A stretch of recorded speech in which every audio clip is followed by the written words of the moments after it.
जय Shivray.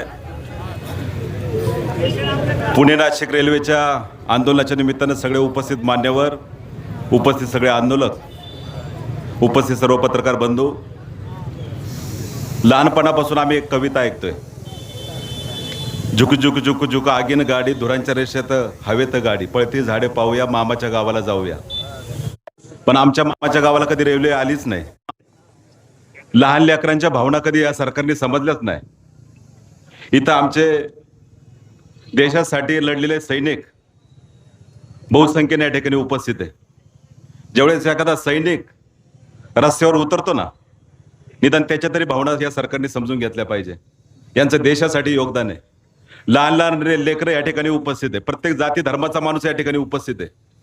Pune Nashik railway होणं, मगाशी doctor Anushka मॅडमने सांगितलं की आमची मुलं उच्च शिक्षणासाठी ज्यावेळेस पुण्यासारख्या शहरात जातात, रोज जर आमच्या ग्रामीण भागातून मुलांनी अपडाऊन केलं, नोकरीसाठी गेली, शिक्षणासाठी गेली, हे आम्ही कधी, या सगळ्या गोष्टी आम्ही कधी स्वप्न पाहिजे.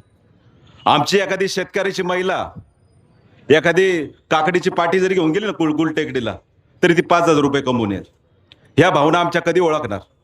आमचा शेतकरी वंचित आहे, आमचा विद्यार्थी वंचित आहे, आमचा प्रत्येक नागरिक या ठिकाणी वंचित झालाय. फक्त जीएमआरटीचं कारण देऊ नका. जीएमआरटीचं कारण देऊन हे सरकार आपल्यापासून लपवतंय.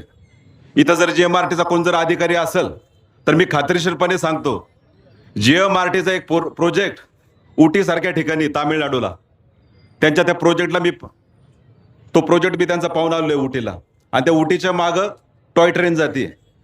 म्हणजे जीएमआरटीला तिथं ट्रेनचा काही प्रॉब्लेम नाही, मग इथं काय कारण सांगता?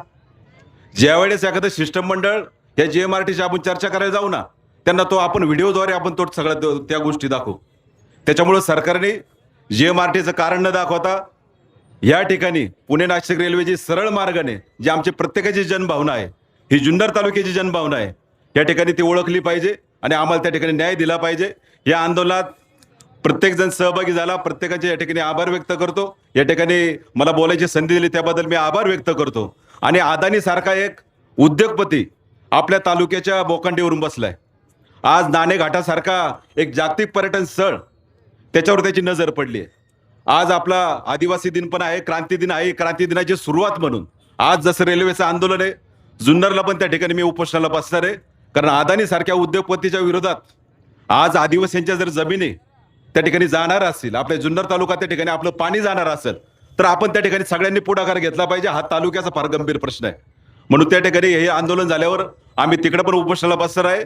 मी पुन्हा एकदा आपल्या या सगळ्यांचं उपस्थितांचं या ठिकाणी स्वागत करतो आणि पत्रकारांना विनंती करतो, जास्तीत जास्त या तीव्र भावना, जुन्नर तालुक्याच्या या भावना आपल्या माध्यमातून या सरकारपर्यंत पोहोचू द्या.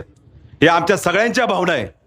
एवढंच मी या निमित्तानं सांगतो. आणि एकदा शेवटची घोषणा देतो, छत्रपती शिवाजी महाराज की जय भवानी.